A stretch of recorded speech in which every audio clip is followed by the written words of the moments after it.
What kind of threat? Minho asked, though he was beginning to fear the answer. The kind that requires elimination, Nara said, her voice breaking. If our reports indicate that humans are too primitive to interfere with our territorial claims, the colonies will be left alone. But if we report that humans show dangerous potential for technological or social advancement, she didn't need to finish. Minho understood perfectly. They'll destroy the colonies before we can become a real threat. The main fleet arrives. In 4 months, Nara continued, tears streaming down her face. 1,000 ships carrying enough firepower to sterilize entire planets. My report was supposed to recommend whether your colony should be classified as safe to ignore or requires immediate action. The human soldiers had started moving closer, and the alien figures were doing the same from the other direction. Both groups seemed to realize this was not a normal capture situation. Dr. Minho, Administrator Park called again. We know about the crashed alien ship. We need to understand what information has been compromised. Scout Nara, the alien spokesperson, said, their translated words carrying obvious authority. Your extended silence indicates possible contamination. Submit for immediate extraction and memory analysis. Memory analysis? Minho asked. They will examine everything I have experienced and learned, Nara explained, including every moment I have spent with you, every conversation we have had, every weakness I have observed in human defenses. The terrible irony hit Minho like a physical blow. The kindness he had shown Nara, the trust they had built, the love that had grown between them, all of it would be used to help destroy his people. But you've changed your mind about us, he said desperately. You know we're not primitive. You know we're worth saving. Yes, Nara said firmly. I know humans. Possess intelligence, creativity, and emotional depth that my people refuse to acknowledge. I know that destroying your colonies would be genocide of a species with incredible potential. She turned to face both groups of searchers, her posture straightening with sudden resolve. Which is why I cannot allow my people to examine my memories. The alien spokesperson stepped forward, speaking in sharp, commanding tones. Through her translator, the words came out as, Scout Nara, you are experiencing contamination syndrome. Submit immediately for corrective procedures. No, Nara said clearly. I refuse the mission parameters. I refuse to provide intelligence that will be used for genocide. A shocked silence fell over the canyon. Even Administrator Park's hardened soldiers looked stunned by what they were hearing. You're committing treason against your own species, the alien figure said, their melodic voice somehow managing to convey both shock and fury, even through mechanical translation. I am choosing to do what is right, Nara replied, even if it costs me everything. She looked at Minho one last time, her golden eyes filled with love and determination. I cannot stop the fleet from coming, but I can refuse to help them succeed. The next 4 months transformed the small human colony in ways no one could have imagined. After Nara's shocking revelation in the canyon, Administrator Park had no choice but to listen to her warnings about the approaching invasion fleet. And the alien recovery team had retreated when Nara refused to cooperate, but everyone knew they would return with the main force. We can't fight them with weapons, Nara explained during the emergency colony meeting. Their technology is thousands of years ahead of yours, but there is another way. She stood before the gathered colonists, her golden eyes serious but determined. My people believe humans are clever animals who stumbled onto space travel by accident. If we can show them evidence of true intelligence, creativity, and peaceful cooperation, they might reconsider their plans. Minho watched from the front row as Nara outlined her strategy. Over the past weeks, he had seen her transform from a frightened, injured scout into a confident leader determined to prevent a war between their peoples. What kind of evidence? Asked Dr. Kim, the colony's chief engineer. Everything that makes humanity special, Nara replied. Your art, your music, your ability to work together despite differences, but most importantly, your capacity for innovation and problem-solving. The colony threw itself into preparation with energy that amazed even Minho. Using Nara's advanced agricultural knowledge, they transformed their struggling farms into incredibly productive gardens that could feed 3 times as many people.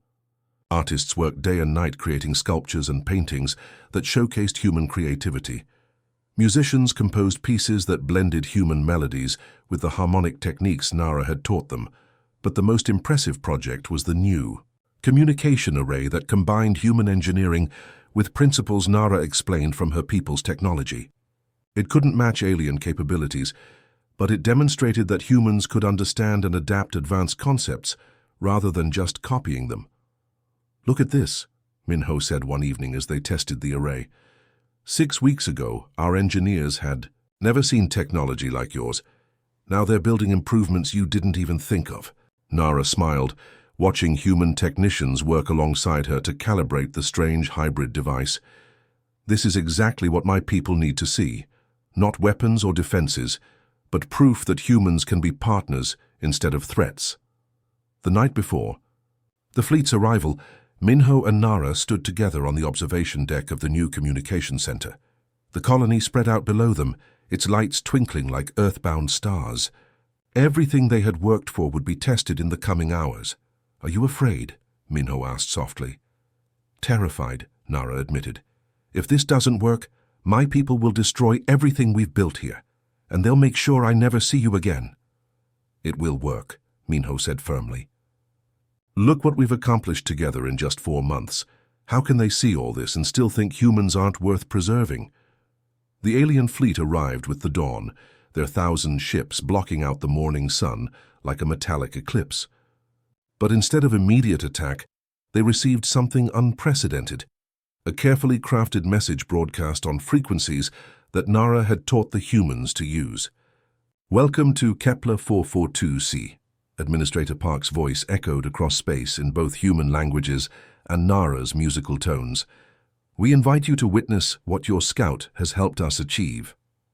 What followed was a presentation unlike anything in galactic history. The humans broadcast their music, showing how they had incorporated alien harmonic principles. They demonstrated their enhanced agriculture, producing food yields that impressed even advanced civilizations. Most importantly, they showed the communication array itself, proof that humans could learn, adapt, and innovate rather than simply copy. The fleet's response took hours. Minho and Nara waited in the communication center, surrounded by colonists who had worked tirelessly to prove their worth. When the alien commander finally responded, their translated words sent cheers throughout the colony. "This evidence requires reconsideration of our previous assessments. We request permission to land diplomatic representatives for further evaluation." The formal first contact ceremony took place 3 days later, under the same brilliant stars where Minho and Nara had first realized their feelings for each other. Representatives from both species gathered in the colony's central plaza, with Nara and Minho serving as translators and cultural bridges. "You have given us a great gift," the alien commander told the assembled humans through their translator. "Not just the knowledge you have shared, but proof that cooperation between our species is possible." As Minho looked around at humans and aliens working together to plan joint research projects and cultural exchanges, he felt a deep sense of satisfaction. They had prevented a war not through strength or weapons, but through the simple act of showing their best selves to the universe. "So what happens now?" he asked Nara as the formal ceremonies concluded. "Now we build something new," she replied, taking his hand under the alien stars.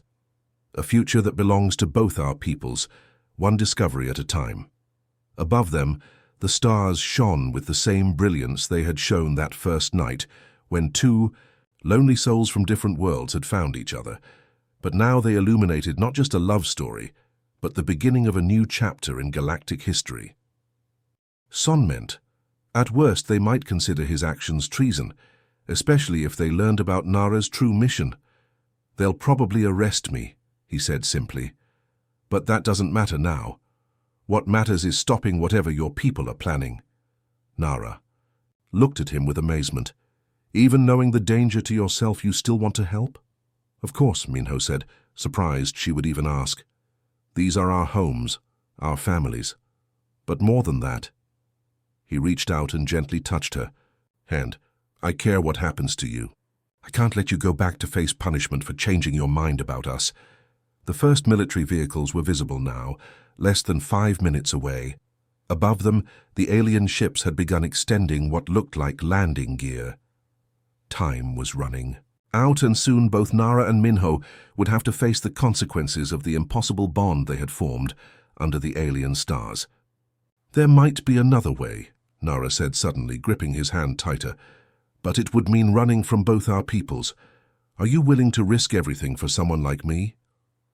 Looking into her golden eyes, Minho realized his answer had been clear from the moment he first chose to help a frightened stranger in the forest. We have to leave right now, Minho said, grabbing his emergency backpack from the closet. His hands were shaking as he stuffed in water bottles, energy bars, and basic medical supplies. The sound of approaching vehicles was getting closer, and the alien ships above them were beginning to land. Nara moved quickly despite her still healing leg, gathering her few possessions and some of the botanical notes they had worked on together.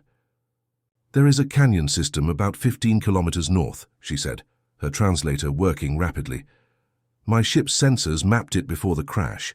The terrain is too rough for vehicles, and the rock formations will hide us from aerial detection. Can you make it that far with your injury? Minho asked, shouldering his pack. I have no choice, Nara replied grimly. Neither of us do. They slipped out the back of the research station just as the first military transport crested the hill. From the south, to the west, Minho could see figures in sleek, form-fitting suits emerging from the landed alien ships. Both groups would reach the station within minutes. The forest provided some cover at first, but Minho knew it wouldn't last long. Once both search parties realized they were gone, tracking teams would fan out in all directions. Their only hope was to reach terrain so difficult that neither side would expect them to attempt it. The first few hours were the hardest. They had to move quickly to put distance between themselves and the search parties, but the rocky ground was treacherous, and Nara's injured leg slowed them down. Every few minutes they would hear the distant sound of aircraft overhead, forcing them to take cover under dense tree canopies or rocky overhangs. By late afternoon, they reached the canyon system Nara had mentioned. It was a maze of narrow gorges and towering rock walls, carved by centuries of water flow. The terrain was so rugged that even experienced hikers would find it challenging. Down there, Nara pointed to a narrow ledge about 20 feet below them. We can follow the old riverbed. It will hide us from above. Getting down to the ledge required careful climbing, and Minho had to help Nara navigate the more difficult sections. Her leg was clearly causing her pain, but she never complained. When they finally reached the bottom of the canyon, both were exhausted and covered in dust. They found a small cave behind a waterfall where they could rest and be hidden from any search aircraft.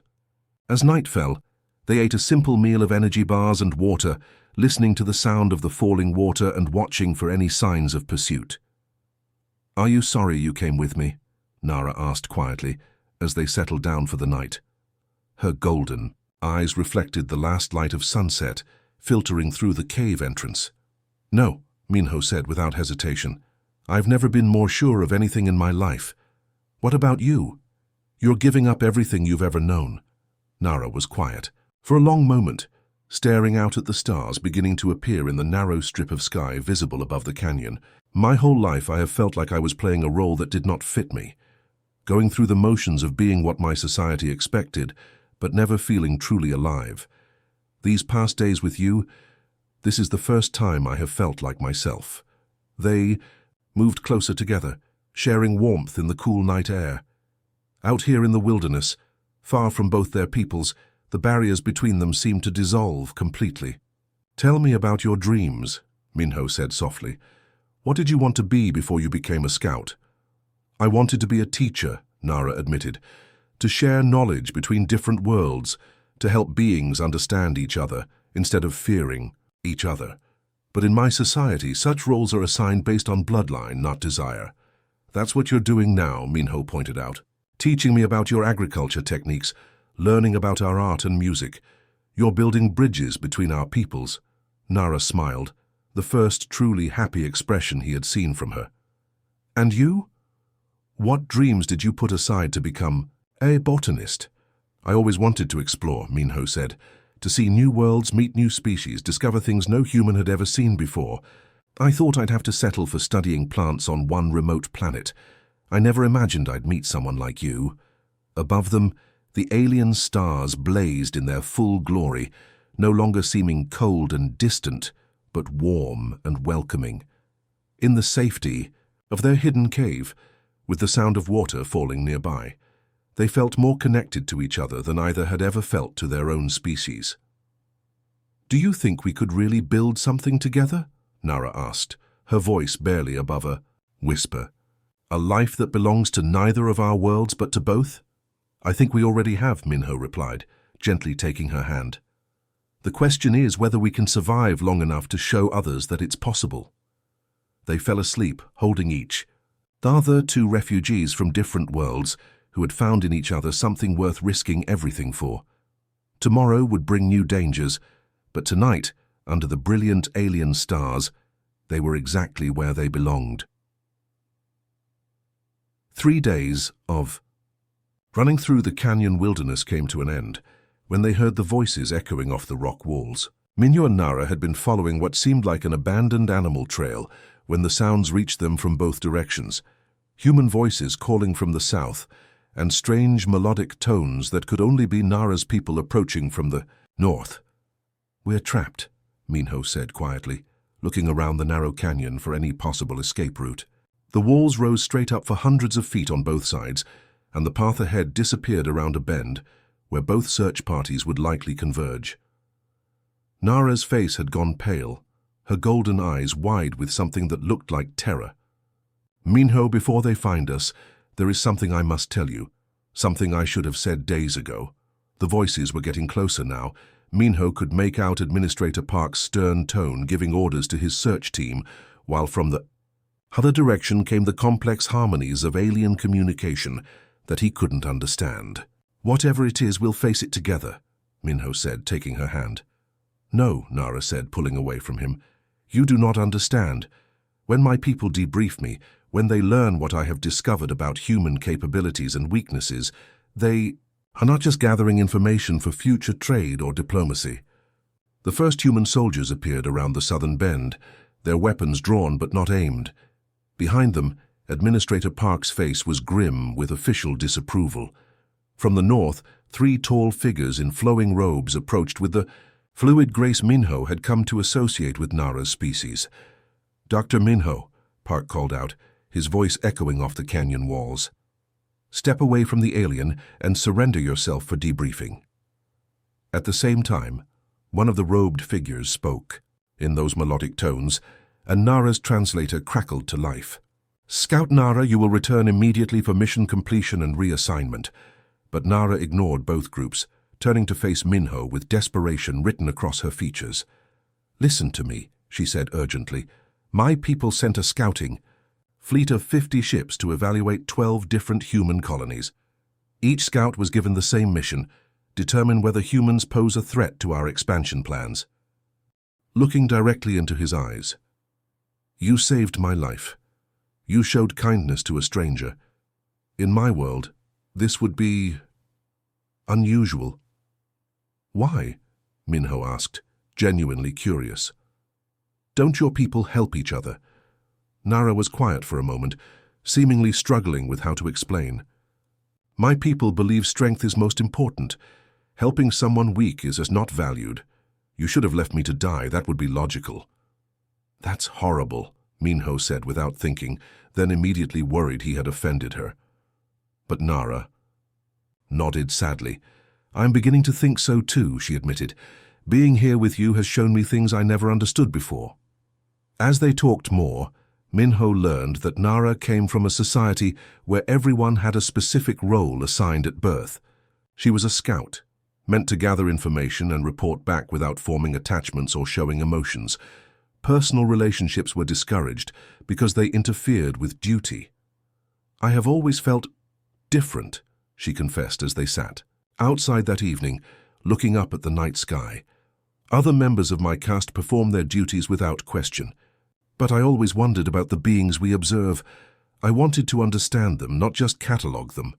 Minho understood that feeling completely. "I've always been different too," he said. "Most humans my age are married with families by now. They think I'm strange for choosing to live alone out here, studying plants instead of building a career in the main colony. Why did you choose this life? Nara asked, and Minho was surprised by how much he wanted to answer honestly. I love the quiet, he said. I love discovering new things, and I guess I never felt like I fit in with other people very well. Out here I can be myself without anyone judging me. They sat in comfortable silence for a while, both looking up at the brilliant stars that covered the night sky like scattered diamonds. This planet had no moon, so the stars seemed brighter and more numerous than anything Minho remembered from Earth. Those stars, Nara said softly. They look different from here than they do from my world, but they are the same stars. Distance changes how we see them, but not what they truly are. Is that a metaphor? Minho asked with a small smile. Perhaps, Nara replied, and he could hear amusement in her voice even through the mechanical translation. Your people and mine, we see each other from great distance. We think we understand, but we see only part of the truth. And what's the whole truth? Minho asked. Nara turned to look at him, her golden eyes reflecting the starlight. I think the truth is that kindness matters more than strength, that understanding matters more than duty, that connection between beings. She paused, seeming to search for words. Connection is what makes us more than just clever animals. Something passed between them in that moment, something neither had expected when they first met. Under the alien stars, two lonely souls had found something precious in each other. It wasn't just friendship, though it was that. It wasn't just attraction, though that was part of it too. It was recognition, the profound relief of finally meeting someone who understood what it felt like to be different, to be searching for something more than the life their societies had planned for them. Neither of them spoke about what they were feeling. It was too new, too fragile, and too impossible to put into words. But as they sat together under the brilliant night sky, both knew that something fundamental had changed between them. The peaceful morning was shattered by a sound that made Nara's face go pale with fear. High above them, a deep humming filled the air, growing louder by the second. Through the research station's windows, they could see 3 sleek ships descending through the clouds, their silver hulls gleaming in the sunlight. My people? Nara whispered, her translator crackling with static from her sudden panic. They have found me. Minho felt his stomach drop. Over the past week, he had almost forgotten that Nara came from somewhere else, that she had her own life and responsibilities beyond this small research station. The approaching ships looked nothing like human vessels, their design as elegant and alien as Nara herself. What will they do? He asked, though he wasn't sure he wanted to know the answer. They will take me home, Nara said quietly, and they will want to know everything I have learned about your people. She looked at him with those golden eyes, now filled with something that looked like desperation. Minho, there are things about my mission that I have not told you. Things that could put your colony in danger. Before she could explain further, Minho's communication device started beeping urgently. The display showed an incoming message from Colony Administrator Park, marked as high priority. With a sinking feeling, Minho accepted the call. Dr. Minho, Administrator Park's stern voice filled the room. We've detected unknown aircraft in your sector. Please confirm your status immediately. Minho looked at Nara, who was watching him with obvious fear. He could lie, claim he hadn't seen anything unusual. But 3 alien ships hovering overhead would be hard to explain away. I'm fine, Administrator, he said carefully. Everything is normal here. Dr. Minho, our sensors show those aircraft have been in your area for several minutes. Are you being held against your will? If so, say the word botanical in your next response. Minho's mind raced. If he told the truth, they would demand he turn Nara over to them. But if he lied and they found out later, the consequences would be severe. The colony had strict protocols about contact with unknown species. No, sir, I'm not in any danger, he said finally. Just continuing my normal botanical research. There was a long pause on the other end. When Administrator Park spoke again, his voice was cold. Dr. Minho, you just used the distress code. We're sending a security team to your location immediately. Do not move from your current position. The communication cut off, leaving Minho and Nara staring at each other in growing panic. Above them, The alien ships had settled into a hovering pattern, clearly waiting for something. From the opposite direction, Minho could see dust clouds rising from the road that led to the main colony, indicating vehicles approaching at high speed. "They will be here soon," Nara said, her voice barely above a whisper. "Both our peoples, and neither of them will understand what has happened between us." "What do you mean about your mission?" Minho asked urgently. "What danger is the colony in?" Nara's translator struggled to keep up as she spoke rapidly. "I was not sent just to observe. I was sent to gather intelligence before my people make decisions about your world. Some in our leadership believe humans are too primitive to be allowed to spread to other planets." The weight of her words hit Minho like a physical blow. "You're scouts for an invasion force." "I was," Nara said, tears streaming down her face. "But everything changed when I met you. Your kindness, your intelligence, the beauty of your art and music. I cannot let my people destroy what I have seen here." The sound of approaching vehicles was getting louder now. Through the windows they could see military transports kicking up dust as they raced toward the research station. Above them, the alien ships began to descend lower, as if preparing to land. "We have maybe 10 minutes before both sides get here," Minho said, his mind working frantically. "What happens then?"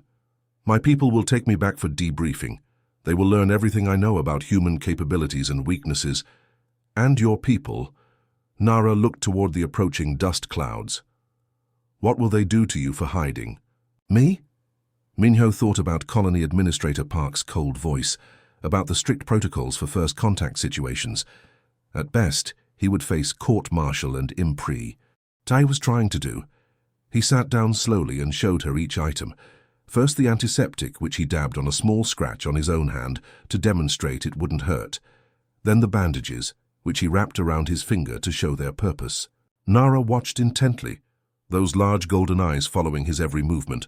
When he reached toward her injured forehead, she flinched but didn't pull away. Her skin felt different under his fingers, cooler than human skin, and with a texture that reminded him of smooth stone. As he cleaned the wound, she made soft sounds that might have been discomfort, but she held perfectly still. The cut was deeper than it had looked, but it was clean and would heal well with proper care. As Minho worked, he found himself talking to her quietly, even though she couldn't understand him. "There, that's not so bad.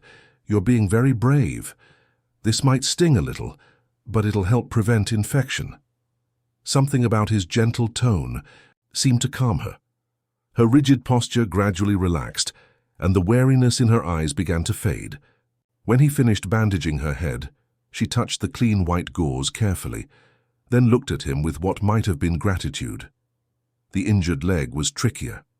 Nara's clothing was unlike anything he had seen, made from a material that seemed to shift color slightly in different light. When she realized he needed to examine her leg, she hesitated for a long moment before carefully rolling up the strange fabric. Her leg was badly bruised, but not broken. Minho worked as gently as he could, and gradually noticed something remarkable happening. Nara began to watch his face instead of his hands. She seemed fascinated by his expressions of concentration and concern. Over the next few hours, they developed their own system of communication. Minho would point to objects and say their names. Nara would repeat the sounds as best she could, though her vocal cords produced different tones than his. When she wanted to tell him something, she would draw pictures on paper with surprising, artistic skill. She drew her crashed ship, herself inside it, and the moment of impact. Then she drew herself alone and afraid. And finally, she drew Minho finding her. In that last drawing, she had somehow captured the exact moment when fear had turned to hope in her golden eyes. What struck Minho most was her patience with his clumsy attempts to understand her. In her world, he realized, such gentleness might be seen as weakness. But here, in his simple research station, it was building something neither of them had expected. Trust was growing between two beings from different worlds, one careful gesture at a time. By the third day, Nara was moving around the research station with much more confidence. Her leg still hurt, but she had developed a slight limp that didn't seem to slow her down much. What fascinated Minho was how curious she had become about everything around her. She spent hours examining his botanical equipment, running her long, fingers over microscopes and soil analyzers, with the careful attention of someone who understood scientific instruments. When she found his collection of plant samples, her golden eyes lit up with unmistakable excitement. Nara began drawing frantically, on paper, showing him plants that looked nothing like anything on this world. But as Minho studied her sketches more carefully, he realized she was showing him the same plants he had been studying, just grown in completely different ways. She drew root systems that went deeper and spread wider than anything he had seen. She showed him how leaves could be arranged to catch more sunlight, and how certain plants could work together to share nutrients through their roots. When she drew numbers and calculations beside her sketches, Minho realized she was showing him agricultural techniques that were far beyond anything the struggling colony was using. The human settlement had been fighting poor soil conditions and unpredictable weather for years. Their crop yields were barely enough to feed everyone, and some seasons they had to rely heavily on supply ships from Earth.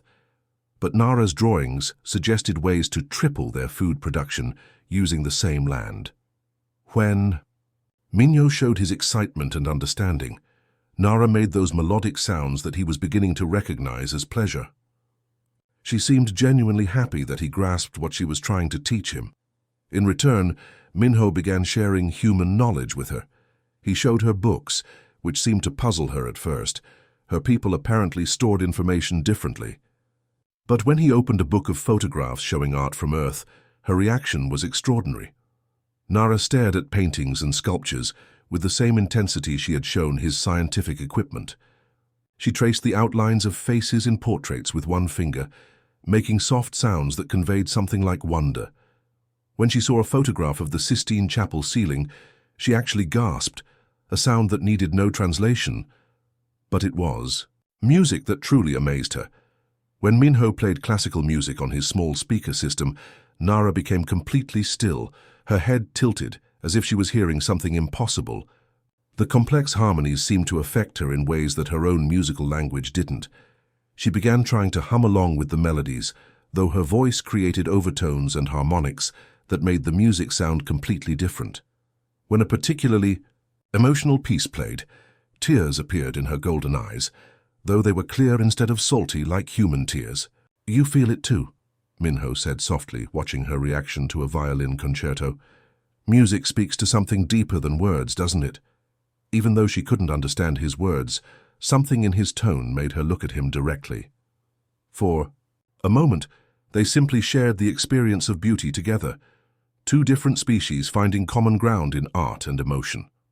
That evening, as they worked together preparing a simple meal, Minho noticed Nara watching him with new attention. She seemed to be studying not just what he did, but how he did it. The patience he showed when teaching her new words. The care he took not to startle her with sudden movements. The way he always made sure she was comfortable before he attended to his own needs. Her people had sent her to observe these humans as clever primitives, creatures who had stumbled onto space travel through luck rather than true intelligence. But everything she was learning from Minho challenged that assumption. His knowledge was deep and carefully acquired. His creativity in solving problems impressed her. Most importantly, his capacity for kindness toward a complete stranger from another world suggested an emotional intelligence her own society seemed to lack.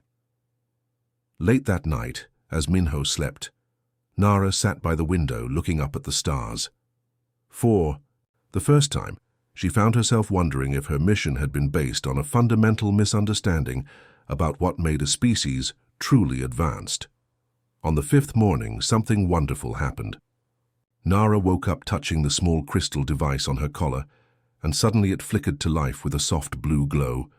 She sat up quickly, her golden eyes wide with excitement, and spoke in her melodic language.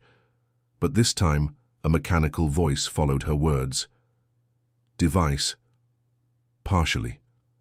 Functional," the translator said in choppy, mechanical English. "Communication. Possible. Limited capacity." Minho nearly dropped his coffee cup when he heard the electronic voice. After days of gestures and drawings, hearing actual words felt like a miracle. Nara seemed just as amazed, touching the crystal gently as if it might break again. "Hello?" she said carefully, and the device translated smoothly. "Can you understand me now?" "Yes," Minho replied, grinning widely. "Yes, I can understand you. This is incredible." For the next hour they talked constantly, both eager to finally share their thoughts in words. Nara's voice, even through the mechanical translation, was softer and more musical than Minho had expected. She spoke carefully, choosing simple words that her damaged translator could handle. "I must thank you," she said. The stars had always been Nara's companions, but tonight they felt cold and distant as her ship shuddered violently through space. Warning lights flashed red across her control panel, while alarms screamed in her native tongue.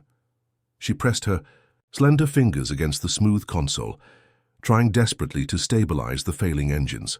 "Not now," she whispered, her voice barely audible over the chaos. The mission was too important. Her people needed detailed information about this human colony world before the main fleet arrived. These creatures called humans had somehow managed to establish settlements on 3 different planets in this system, and the High Command wanted to know how such primitive beings had spread so quickly. The engine gave one final violent shudder before dying completely. Nara's ship, sleek and silver like liquid mercury, began falling toward the planet below. Through her viewing screen, she could see the world rushing up to meet her. Vast green forests covered most of the landmass, with a small cluster of lights, marking where the humans had built their settlement. Her ship's computer spoke in its usual calm tone, completely at odds with their desperate situation. "Hull breach imminent. Life support systems failing. Recommend immediate evacuation." "There's nowhere to go," Nara replied, gripping her seat as the ship spun out of control. The atmosphere caught them now, and flames began licking at the edges of her viewing screen. The beautiful forest below grew larger and more detailed with each passing second. She tried one last time to send a distress signal to her people, but the communication array had already gone dead. Her translation device, a small crystal embedded in her collar, flickered weakly before going dark. Without it, she would be unable to understand or speak to any humans she might encounter. The impact came suddenly. One moment she was falling, and the next everything went black as her ship tore through the forest canopy and slammed into the ground. Trees cracked and fell around the crash site, and smoke rose from the twisted wreckage of what had once been the most advanced scout ship in the fleet. When Nara finally regained consciousness, her head was pounding and her vision was blurry. She could taste something metallic in her mouth, and when she touched her forehead, her fingers came away purple with her own blood. The ship's interior was dark except for a few emergency lights that cast eerie shadows on the crumpled walls. She tried to stand, but gasped in pain. Her leg was injured, though not broken. More concerning was the thick smoke beginning to fill the cabin. She needed to get out before the ship's power core became unstable. Crawling toward the emergency exit, Nara managed to trigger the release mechanism. The door hissed open, and fresh air rushed in, carrying the scent of unknown plants and soil. She pulled herself outside and collapsed on the soft forest floor, breathing heavily. All around her lay the destruction caused by her crash. Broken trees and scattered metal debris stretched for hundreds of meters. Her beautiful ship was now nothing more than a smoking ruin, its silver hull blackened and torn open like a broken egg. As night fell around her, Nara realized the full scope of her situation. She was alone on an alien world, injured and unable to communicate with anyone she might meet. Her supplies were limited to what she could salvage from the wreckage. Worst of all, she had no way to contact her people or complete her mission. Stars above looked different from this planet's surface, foreign and unwelcoming. For the first time in her life, Nara felt truly afraid. Minho had been walking the same forest path for 3 years, but he had never seen anything like the destruction that greeted him that morning. Trees lay scattered like broken matchsticks, and a strange metallic smell hung in the air. Steam rose from what looked like a crashed aircraft, though its design was unlike anything he had ever seen. As the colony's only xenobotanist, Minho spent most of his days alone, studying the planet's unique plant life from his small research station. He enjoyed the solitude, but sometimes the isolation got to him. Today was supposed to be just another routine supply run, to check his equipment in the outer forest areas. He approached the wreckage carefully, his boots crunching on scattered debris. The crashed vessel was beautiful in a way that made no sense. Its surface was smooth and silver, almost liquid-looking, with curves that seemed to flow naturally into each other. No human technology looked like this. That's when he heard it. A soft sound, almost like singing, but with notes that seemed impossible for human vocal cords to produce. The melody was hauntingly beautiful, filled with what sounded like pain and fear. Minho followed the sound around a large piece of twisted metal and stopped dead in his tracks. Sitting against a fallen tree was a being that was clearly not human, yet undeniably intelligent. She was tall and slender, with pale blue skin that seemed to shimmer slightly in the morning light. Her hair was long and white, almost silver, and moved gently even though there was no wind. But it was her eyes that caught his attention. They were large and golden, like pools of liquid amber, and they held an expression he recognized immediately. Fear, pain, and something else that made his heart ache. Loneliness. The being stopped her melodic sounds when she saw him and pressed herself back against the tree. Purple blood trickled from a cut on her forehead, and she was clearly favoring one leg. She spoke then, her voice creating those same impossible musical tones, but now they carried urgency and what might have been questions. Minho raised his hands slowly, palms out, in what he hoped was a universal gesture of peace. "It's okay," he said softly, though he knew she couldn't understand him. "I'm not going to hurt you." She tilted her head, studying him with those remarkable golden eyes. When he took a small step forward, she tensed, but didn't try to run. He could see she was too injured to go far anyway. "You're hurt," Minho said, pointing gently to the cut on her head. He touched his own forehead in the same spot, then made a concerned expression. Something in his tone or gesture must have gotten through, because her musical voice became softer, less frightened. Slowly, carefully, Minho knelt down about 6 feet away from her. He pulled his water bottle from his backpack and took a sip, then offered it to her. She watched him drink first, then reached out with a hand that had longer fingers than his own and took the bottle. Her movements were graceful despite her obvious pain. The water seemed to help. She drank carefully, never taking her eyes off him, then made a sound that might have been gratitude. When she tried to return the bottle, Minho gestured for her to keep it. For several minutes they simply looked at each other. Minho had studied xenobiology in school, always dreaming of a moment like this, but he had never imagined it would feel so personal. This wasn't just first contact with an alien species. This was one frightened, injured being reaching out to another. The logical part of his mind told him he should contact the colony authorities immediately. But looking into those golden eyes, seeing the trust beginning to replace the fear, Minho made a different choice. Whatever she was, wherever she came from, right now she needed help. And sometimes being human meant choosing compassion over protocol. Getting Nara back to his research station proved harder than Minho had expected. She could barely put weight on her injured leg, and every few steps she would stop to catch her breath. He offered to help support her, but she pulled away at first, clearly uncomfortable with physical contact from a stranger. The walk that usually took him 20 minutes stretched into over an hour. Minho found himself impressed by her determination. Despite obvious pain, she refused to give up, though he could see her golden eyes darting around the forest as if expecting danger at any moment. His research station was nothing fancy. Just a small prefabricated building with basic living quarters, a laboratory, and enough solar panels to keep the lights on. When Nara saw it, she made a series of melodic sounds that might have been surprise. She seemed puzzled by how simple everything looked. Inside, Minho gestured for her to sit on his small couch while he gathered medical supplies. He had basic first aid training, but treating an alien was definitely not covered in any manual he had read. Her purple blood was different from human blood, thicker somehow, and it had an almost metallic smell. When he approached with antiseptic and bandages, Nara tensed up again. She spoke rapidly in her musical language, and though he couldn't understand the words, her tone was clearly questioning, maybe even challenging. Minho realized she had no idea